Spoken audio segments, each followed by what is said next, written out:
Hello, Khalik. How are you? I'm very well. Nice to meet you, Fatma. Nice to meet you too. Welcome to Speaker Podcast. Well, first of all, for the people who are listening to us today, I want you to introduce yourself.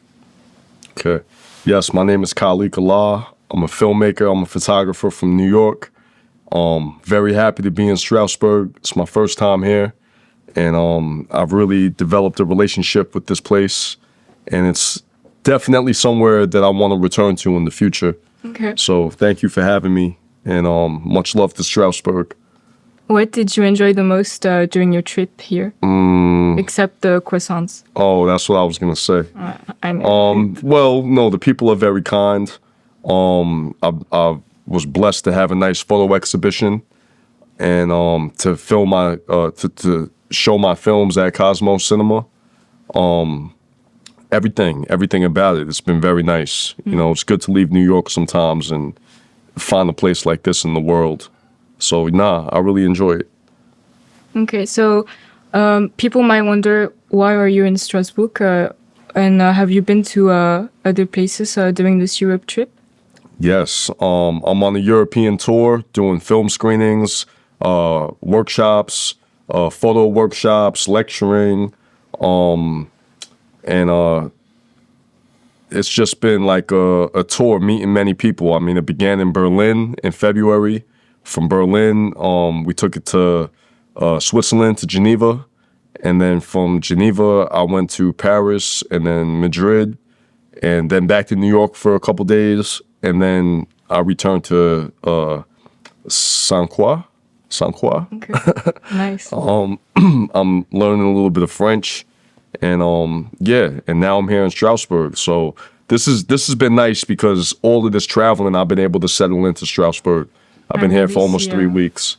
The city and the people. Yeah. When I first saw your work, I just wondered why and also how have you been drawn to photography, and especially why into the people who are in the streets and in your neighborhood, or why documentary work?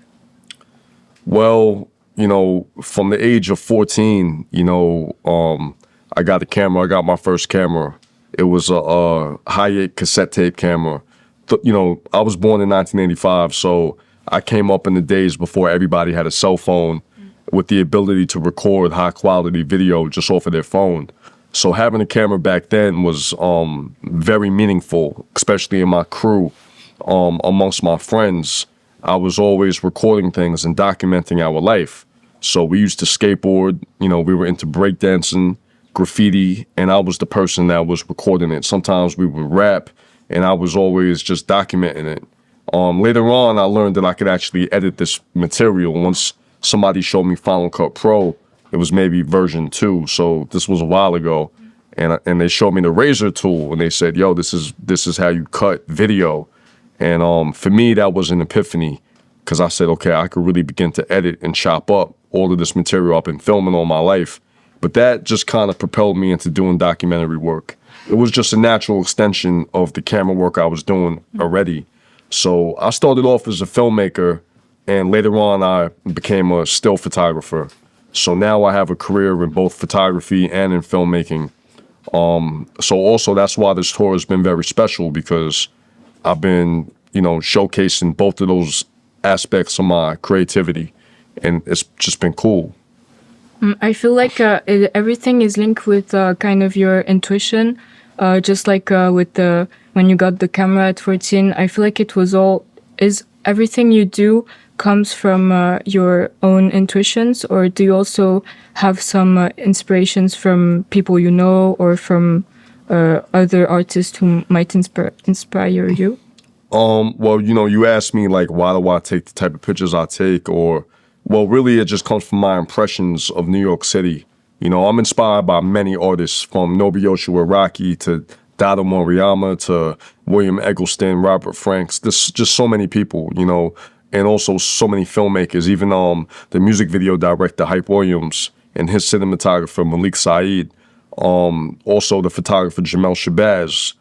It's just so many people, but I've developed my own style, and that took time, so really where that style came from was searching my own heart, searching my own thoughts for what was relevant, to me, and what I resonated with. So I have all these inspirations, but my work doesn't look anything like theirs. Yes. It's like the rapper Ghostface Killer, he's one of Wu-Tang's greatest MCs, and he spits hardcore raps, about the streets, about his life, about so many different topics, but his inspiration is like soul music and love songs, you know what I mean? So you got a hardcore rapper who is inspired by something that's really soft as well. So, I'm kind of like that. I'm similar. My inspirations are just vast. Okay. Mm-hmm. So you don't have a specific routine or things you do before shooting or before going into the streets or even preparing for a film project? Oh, yeah. I mean, it's not a set routine. It's always something else. But I'm really into meditation. I'm really into visualizing the type of images I want to make, just using my imagination to kind of imagine the best outcome when I'm out there in the streets. Where I photograph at in East Harlem, there's never been a time when I went out to the streets without saying a prayer first. You know what I mean? So, it's not really a religious thing, but it's just part of my routine, I guess. And when I saw the two films at Cosmos the other day, I was thinking, why are you in both of the films, the sound and the image is not synchronized, and I wanted to know how come did you how this idea came to you, since I've never seen any other filmmakers do it, and I wanted to ask you what's the purpose of this way of filming. Yeah, the sound is extremely important in my films. I kind of build the structure of my films based off of the audio recordings and the testimonies and the interviews that I do with people.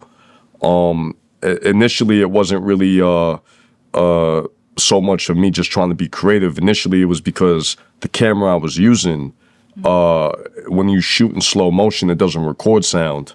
So I knew I was going to have a external microphone to do those interviews. And one day I was, just playing the audio that I recorded, the raw, unedited audio files through iTunes. And I was looking at the video I shot on QuickTime. And my brother came into my studio and he was like, "What is this?" And I was like, "Nah, this is just rough footage." And he was like, "You should edit the whole film that way." So my little brother, Fifth God is his name, or Andrew, he's the one who really kind of told me to do that. But it's funny because when I look back at some of my work, like my short films, I was already doing that. You know what I mean? I just was kind of unconscious of it. But when you have the disjointed audio and video, it invites the audience to participate with the film differently. I like for people to feel like they're in the environment that I'm filming or photographing. And in my films especially, I'm taking people to a world that maybe they would never go to. You know what I mean? And I'm showing them... Especially in Strasbourg. Exactly. So I'm bringing people to another dimension. That's really what it is. It's similar to when you read a book. You rely on your imagination and you form images in your mind as you read the words, from a novel. So here you have images and you have audio, but because they're disjointed, then you could form your own associations between what you're seeing and what you're hearing. And in that way, you participate with the film, too. So, that's something that developed naturally for me. And it's also a good way to get people to open up as well, because sometimes when you hold the camera in someone's face, they may not want to speak to the camera. So just holding a microphone discreetly, people are more willing to open up. In my experience, that's been the case. Okay. So for the artists out there who are always who are trying hard to find a new way of making art and trying to find new ideas, would you advise them to just to meditate and to just listen to what they have inside and not to really try hard?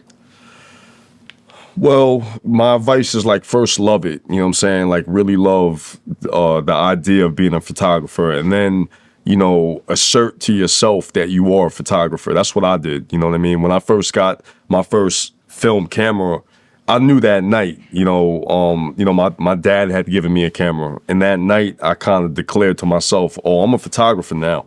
You know what I'm saying? Mm-hmm. And same thing with filmmaking from, when I was 19, really, that's when I made my first film.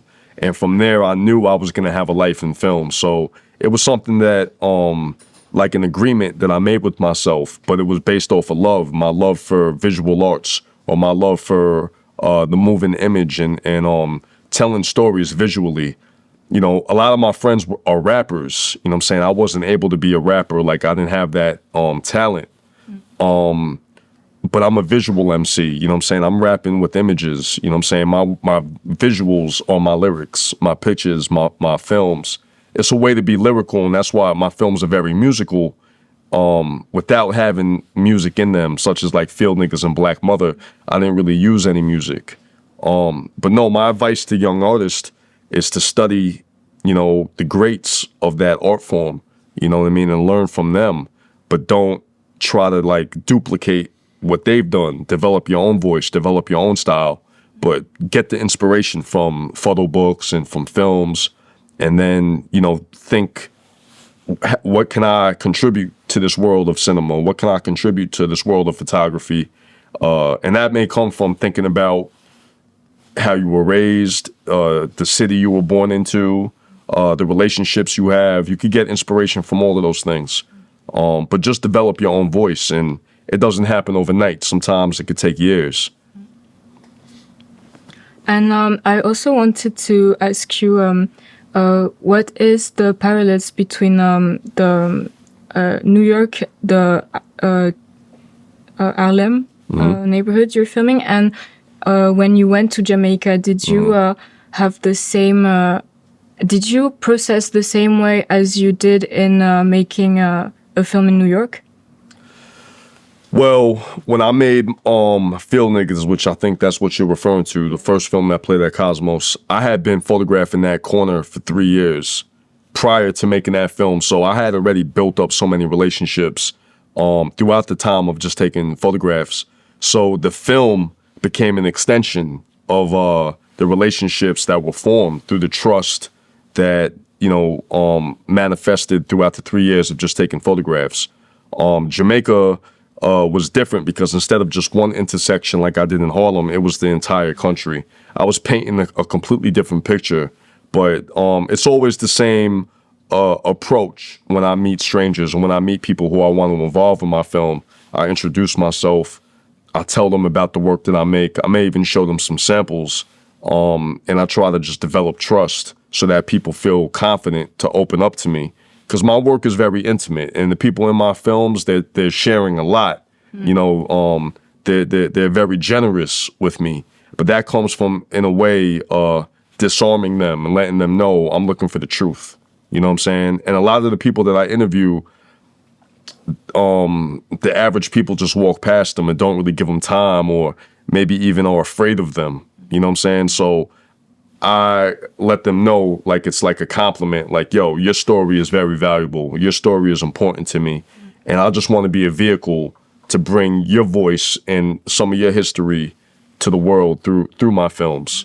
And of course, not everybody agrees. There's always people that, don't trust, that don't understand the mission I'm on. But there's always those who do. So when you see the final film, those are the people who, of course, wanted to participate with it. And also, I wanted to ask you, how did, for example, people you took photographs of in Harlem reacted to the final photos when you show them to them? Were they happy, or were they kind of not glad with the result? Because since you're showing something so intimate, wasn't it? Well, I mean, usually it's love. Usually it's like, oh wow, you captured the truth. Yo, you caught me in a good light. There's a woman named Sapphire who's on the front cover of my book, and she's also in a lot of the posters. But when I remember showing Sapphire the picture of her smoking, looking up, and she started crying because she said, I haven't seen a photograph of myself in many, many years, and you made me look beautiful. So to me, that made me feel good, but most people don't even care, to tell you the truth. There's people who I've given my book to, like Frenchie. He's one of the main characters of my work. He's a good friend of mine. He's someone who I constantly photograph and make films about. And when I gave him my book, he just put it on the ground and kept, you know what I mean? So I'm in the art world. I'm in the cinema world, and I'm now here in Strasbourg, and my work has taken on another dimension in terms of where it's been recognition and recognized around the world. But they're not thinking like that. A lot of the people who I'm photographing are in survival mode. They're not really, focused on the art of it. You know what I mean? So how do you keep doing this, since the people you take photos of don't even care about your work? Maybe it's hard to say don't even care about, because I think they do care. Yeah, well, life goes on. Life is bigger than me. Life is bigger than my camera. And, there's so many other issues which people have to focus on. That's why, also, when I take a person's picture,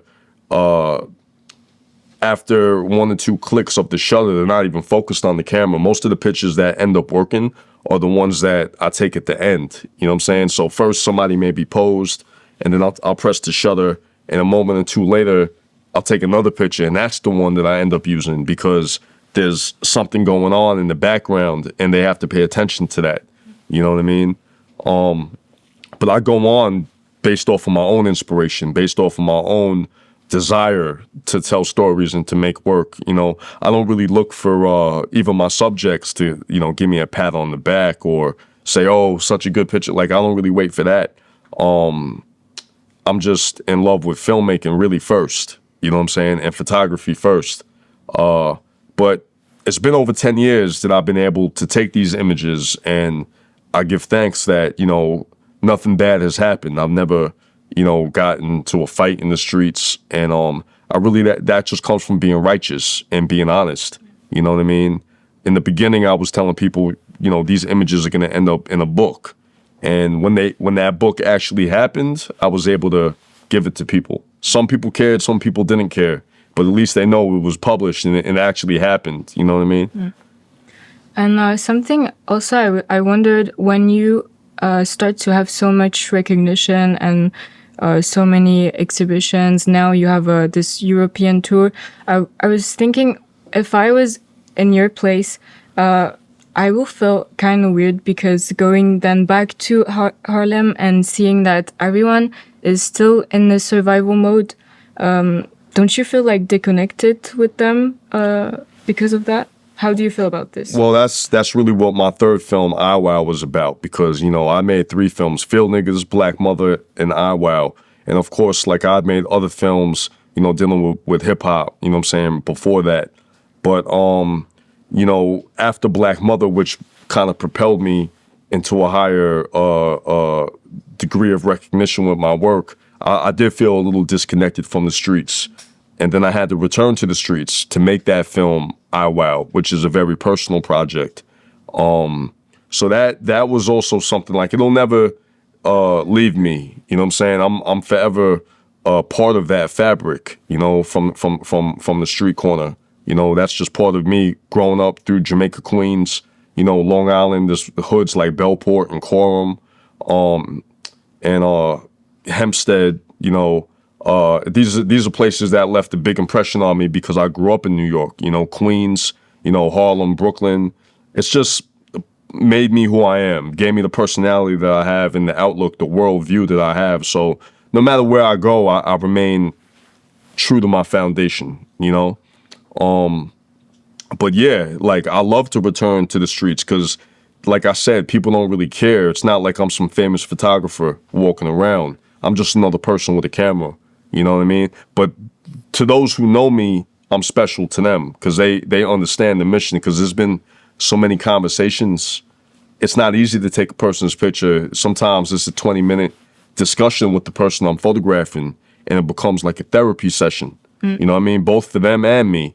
They tell me things, I tell them things. And I deal with equality. You know what I'm saying? It's like a non-judgmental approach, because many of the people I'm photographing, people are afraid of, or perhaps, you know, they have a drug history or a prison history, you know, or a homeless situation or whatever, but I'm there to listen, you know. The camera is a quiet instrument, you know, and it absorbs onto film. And I'm the same way in the way that I think. So I could walk around for a couple of hours and just shoot one roll of film, you know, or I could walk around for, you know, a very short time and shoot 10 rolls of film. It all depends on the night. But no, I don't really feel disconnected at all, like, because, you know, the whole world is a hood. The whole earth is a hood. You know what I'm saying? So, yeah, I keep it hood. And for the people who might want to get to know your work, what film would you advise them to start with? Well, I mean, Feel Niggas is probably the film to look at to, like, understand the aesthetic approach, and also the relationship, you know what I'm saying, that I have, you know, with that community and with that street corner. But Black Mother is a different film, which takes place in Jamaica. But yeah, I also have some short films like Urban Rashomon and another project called Antonyms of Beauty, which focus on Frenchie, who's like a main character in my work. None of these projects are technically perfect either. You know what I'm saying? Like it's all about the substance and the subject. You know what I mean? Now I'm advancing technically. When I made Black Mother, you know, that was me taking a leap forward on the technical side and doing things on a higher level. And IWOW as well, the sound design. I worked with a brother named Fourth Disciple, which is a producer from Wu-Tang. And we just focused a lot on the audio and bringing that to the highest level. And visually, you know, it's probably my most striking film, shooting with 16 millimeter film. But Black Mother, I shot with 16 mil as well. But they could really start with any film, you know what I mean? They could work forwards or they could work backwards and go back to my early projects. But all of my work is a continuation of the last project, you know what I mean, in some way. And have you ever considered doing fictional work or? Yeah, I definitely want to write some scripts and do fiction film in the future. Okay. Can you just tell us about your the way that you're teaching your school path? Can you talk? Oh yeah. about that? Your background. Yeah, you know, well, I got left back in school, which was like a gift, actually. At the time, it didn't feel that way. But I had to repeat the 8th grade, you know, and it was never because I was dumb or stupid or something. It's just because I was hanging out with a lot of older guys, and we would break dance at night, and then like 3 a.m, I'd be doing head spins, you know what I'm saying, with guys that were 20 and I was 13, and we'd be in these clubs and stuff. That was when you started to hang out with the 5%? Exactly. But this was before that. You know, I got knowledge of self through the 5% Nation after being left back. That became my education, my street education as well. You know, getting left back led me to that. And it led me to becoming self-educated. So there were many books like The Destruction of Black Civilization by Chancellor Williams, Lies My Teacher Told Me, books like that I was finding on the streets, you know, As a Man Thinketh by James Allen. Just so many different books that I was finding by these thrift booksellers in Harlem. And that became my education. You know, I began to self-educate.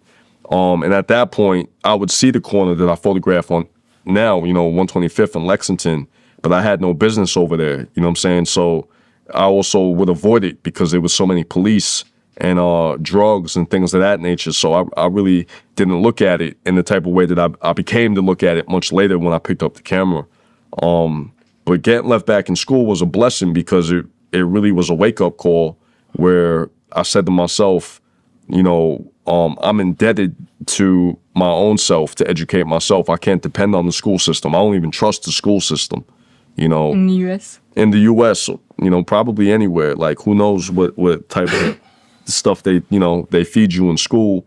But it's something that I really don't say because I go to a lot of universities and I'm careful not to tell the students to drop out or anything like that. Like, I encourage education and getting degrees, but it's not for everybody. Not everybody really even needs that. But what you do need to do is read. You know, reading is extremely important, extremely important in just developing your reading comprehension skills and also writing, journaling. That's something that I began doing at a young age. In a way, my work is even an extension of those early journals that I used to keep. Yeah. So, And I just had one more question. Yeah, please. Would you say your work is political? Political. Yeah. Well, there's definitely political themes in the work, but that's not my intention. You know what I'm saying? When you do documentary work with topics of like homelessness and, street life. Right. Those are things that you're going to include no matter what, you know what I'm saying? Because they deal with a lot of political ideas. But the work to me, in my outlook, it's more of a spiritual type of work that I'm making because I'm finding the light in the darkness. I'm finding the beauty where people think there is none. You know what I'm saying? I've taken, the people who are at the lowest level of society or who are judged to be at the lowest level, and I'm showing the richness in them. So it's like a paradox, So yeah, there are political themes in there, of course, that just come along with that. But I was never like trying to make a political statement, It's poetical, though. It's poetic, not political, but It's the same thing. Yeah. I have like 2 questions. I don't know, maybe I should ask it together or maybe one after the other. I don't know. Ask them together. Together? Okay. The first question goes like, what's your greatest challenge as a photographer? Yeah. And should I continue to the second question?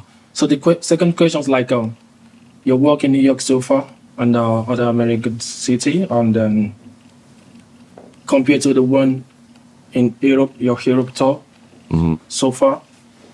If you want to be honest with us, like, would you prefer more of Europe work or American work?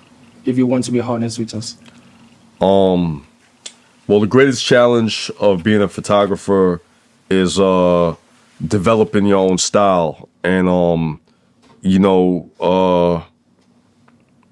there's a lot of work, like, just in doing that. There's a lot of work. I'll shoot on film. It's also expensive. It's a simple thing, like, developing film is costly, buying film is costly. Now, one of the greatest challenges for me is finding time to continue working because I do so much talking and workshops these days.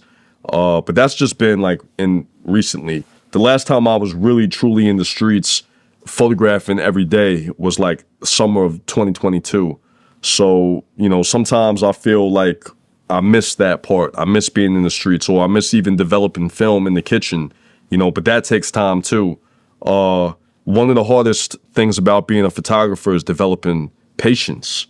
It takes a lot of patience to be a photographer. So that's something also that I've learned through photography to, be patient with yourself and develop your own style. To me, there's 3 things that make a photograph great. It's the subject itself, that's the foundation, and then the framing, and then the lighting. If you got a good subject and good framing and good lighting, usually the final product is going to be a strong image. And I'm about making images that stick with you, even after you look at the work. I want you to remember them. I want it to be something also that is so unique that you haven't seen it anywhere else. When I was beginning, a lot of young photographers were just shooting beautiful models, and beautiful landscapes. So when you're already shooting something that's beautiful, right, it's easy to say, okay, this is a strong picture, this is a good picture. I was trying to shoot things that people don't necessarily consider beautiful, but find the beauty in that or depict it in a beautiful way. And that took time, that took patience. So all of that is to answer your first question. Like, yeah, that for me has been the main challenge. But then there's also additional challenges once you get into the business. You know what I mean? The business of photography is actually a little insane. You know what I mean? And I felt like I was involved with Magnum Photos and different photo agencies, really just Magnum, but they just hired me after George Floyd was murdered, you know what I mean, in 2020. And I went through a period of, you know, having to deal with the industry in that way.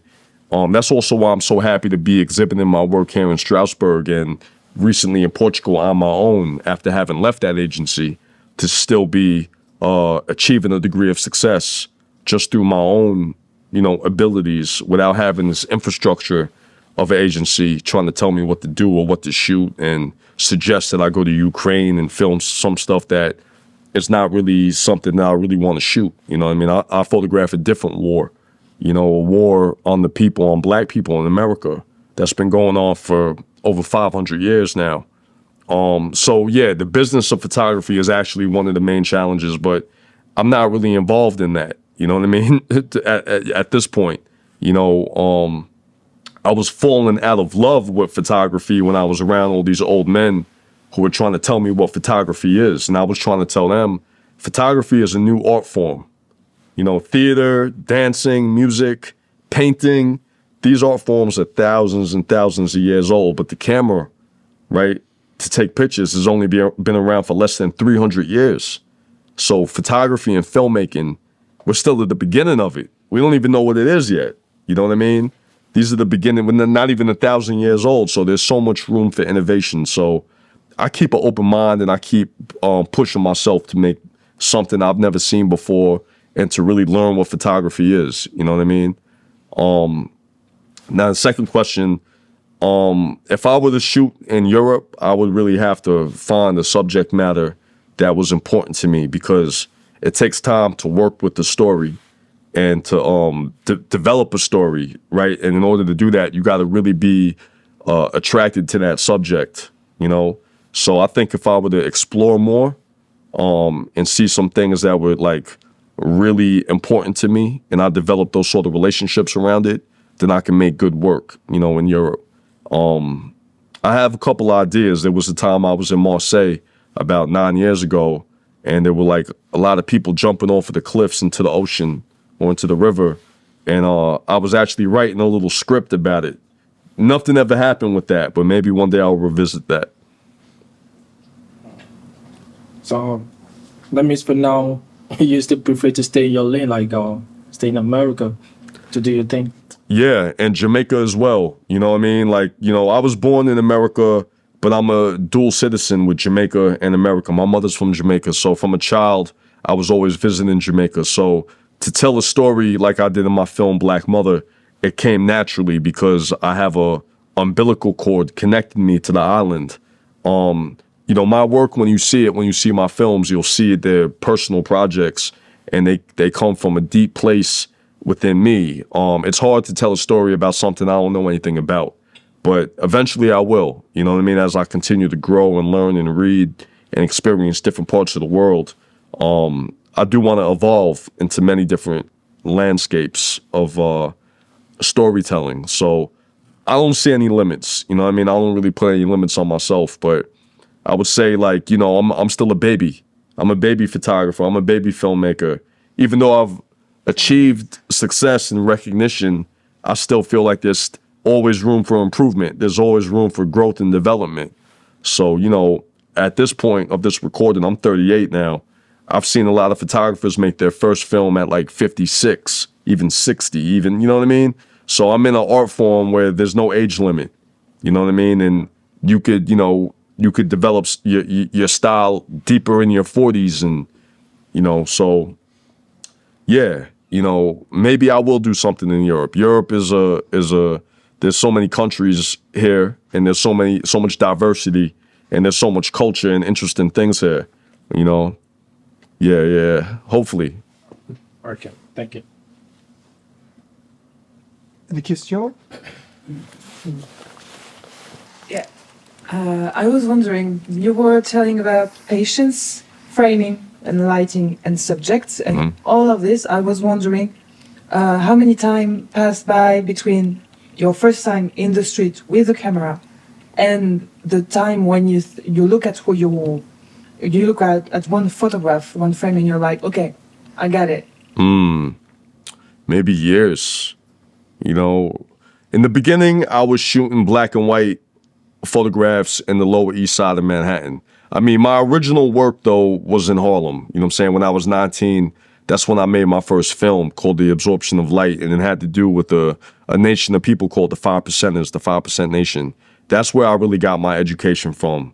You know, these brothers who would, you know, be quoting the distance of every planet from the sun or tell you the speed of light, you know what I'm saying, or the speed of sound. And we had lessons, you know, 120 lessons that we memorized. So, you know, I grew up with that. And the first project I ever made was in Harlem, but that was a film project. When I was 25, I became a photographer. I began studying people like Robert Frank and, you know, many different European photographers. So I thought photography was just shooting black and white film from a distance, candidly, without really speaking to the people you photograph and just being like a journalist in a sense, or just pure documentary in that sense. Later, I evolved my own style, you know, which has to do a lot with portraiture and confronting people and speaking to people, and you know, but that came much later, and maybe that was years later. You know, at least 3 years into my career did I start to feel fulfilled by the work I was making. In the beginning, yeah, some images were good, and I would be happy. Yeah, anytime that I had those three things of framing, lighting, and subject, and it was in a pleasant way, then I was like, okay, cool, I'm getting somewhere. I'm making progress. It's slow, but I'm still making progress, you know. And during those times, I wasn't on social media at all. I purposely avoided Instagram, Facebook. I didn't want to, you know, be looking at too many other people's work or anything except for the books that I was selecting myself to study. But eventually, yeah, I got to the point where I would become more and more satisfied with my work. But even now, if I were to go into the streets and shoot a bunch of pictures or shoot a bunch of rolls of film, there just may be 2 images at the end that I'm like, okay, this is strong. I'm going to put this out. You know, as artists, people praise us, but there's a lot of stuff that we don't show you. You know, I'm not showing you my negatives, which some of them are terrible. You know what I mean? The work in the exhibition is what I think is some of the best work. But it's also important to have other eyes to look at your work and say, yo, you know, that's a really good picture. And even me, there's been times I went back into my archives from years ago and said, oh, how did I miss this? This was a hard picture to take. Yo, I need to put this picture out. I should have published this. Yeah, but yeah, I start to feel more fulfilled as time goes on. Well, I have 2 questions. So, you grew up in hip-hop culture, music, dance, paint with a group of rappers, Tribe Called Quest, Mos Def, Farsight. Yeah. And with photography, are you trying to describe the world that you see? And for you, do you think that culture is disappearing in hip-hop today? And Yeah. for the second question, I have seen the exposition, and I think understanding of art is very personal, and because there are a lot of message. And for the people who don't know New York, have you not afraid that your work is not understand, and that young people that young black people build themselves with bad image of themselves, and the poverty is only black in New York? No. There is a lot of but for people who don't know the city or the situation, maybe it's an idea that you think. Yeah. Well, the first part, I mean, I'm definitely inspired by all those groups you mentioned. I mean, I grew up watching that Far Side video on MTV and VH1, you know, when they were moving backwards and it was all like being rewound. And I'm very much inspired by hip hop from groups, especially, you know, Mobb Deep, Queensbridge MCs like Nas, Wu-Tang Clan. I've gotten to work with many of them. So that's a big part of my work. Like I said, I'm like a visual MC, you know. But in terms of like, when you make work, right, and you put it out to the world, you can't control anymore so much about what people think about it or write about it. You know what I'm saying? And anytime you put work out, you're going to be praised and blamed for the same thing by different people. You know what I mean? Everybody, no matter what you do, in some way or form, you're going to be criticized and also applauded. You know what I'm saying? So that's something that you have to just get over. And I don't make the work for that. I make the work because it's honest. It's real to me. This is what I see. You know, my work is not about painting a pitiful image of people who are poor, right? It's about showing the inner light and the beauty, even though they're poor, right? Or even though, you know, they've been brutalized in the way that they have and oppressed so much, they're still there. They're still alive. And I think that the work is important because it becomes a time capsule, right? It becomes a historical document because Harlem is a place, especially where I photograph, where it's being gentrified so much. And a lot of the buildings, especially like since 2020, since the pandemic, a lot of the buildings have been flattened. And now they're building condos and apartments for students and for people that aren't even from Harlem to come in there because it'll be cheaper. You know what I mean? And a lot of the people in my pictures, they're being pushed up into the Bronx or pushed out of that area because they're poor, right? So in 10 years or in 20 years, people could look at the work and say, okay, this is how it used to be. What happened? It's almost like pictures of Native American Indians. You know what I mean? These are people who were being massacred, right? But those images tell a story of a resilient, dignified people with a lot of integrity. So, you know, but in terms of poverty, you know, you have all sorts of people who are poor of all classes in America. White people, black people, you know what I mean? I'm photographing in Harlem, so it's mostly black people. But there's also a lot of Latin people, and there are white people in my photography, but you got to look at my book to get more of an overall idea, you know? But I mean, with my films, I've played my films in front of all black audiences in Harlem or even in Jamaica. I've played my films in front of all white audiences in Europe. And I've noticed that people usually laugh at the same time, no matter what race they are, you know, or they cry, or they have a similar emotional response, no matter what race or any type of topical differences that they may have, you know what I mean? So that showed me that people are more similar than different, really. In another breath, I want people to understand the people I photograph, right? Of course, yeah, as you said, the people understand, not always, but I'm shining a light on a people who I feel are misunderstood anyway, right? And I'm trying to show the beauty and the integrity within them so that people who may think that they're better than them could then look and be like, wow, you know, I used to be afraid of someone when I was walking down the street at nighttime. If somebody, like one of the images in Khalik's photographs, right? If I saw someone like that, I may walk a little faster or something like that. You know, I think after seeing my work, people may not be, you know, they may take time and actually talk to that person more. You know what I mean? As opposed to being afraid of them. That's what I would like to happen. I don't know if that always happens, though. You know? Yeah, you can't control being misunderstood. It's going to happen no matter what, you know? You know, we're living in a time of social media also where everybody wants to be liked.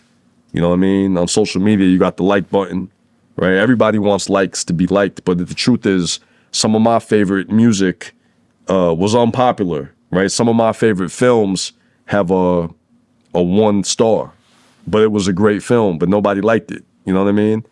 Darren Aronofsky made a movie called The Fountain, right? This is a genius director, but people hated that film. I love it. You know what I'm saying? So, you know, these are the things. Okay, thanks. That's it for the questions. And do you have a last quote from a person that touched you, or do you have your own quote? Well, I don't have a quote, but I'll just say God is love. You know, God is love. God is not just some mystery in the sky. God is in all of us, in your heart. You know what I mean? And all of us are connected. This is the first time you're meeting me. It's the first time I'm meeting you. But just remember, you're meeting another part of yourself. You know what I mean? I'm meeting another part of myself. You know, all of us are Christ. When We're all the son of God. So God is our Father.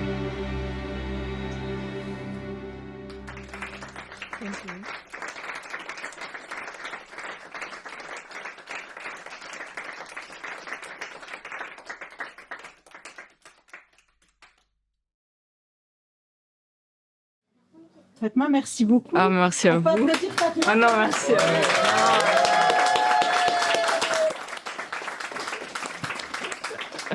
Merci. Good work, good work. C'est un honneur. Oh. Vraiment. You're gonna be so famous, Fatma. Non, mais je vais parler que de ça pendant 2 ans, je pense. Au moins. Translate. I already told you, I'm gonna talk about this at least for 2 years. Every day.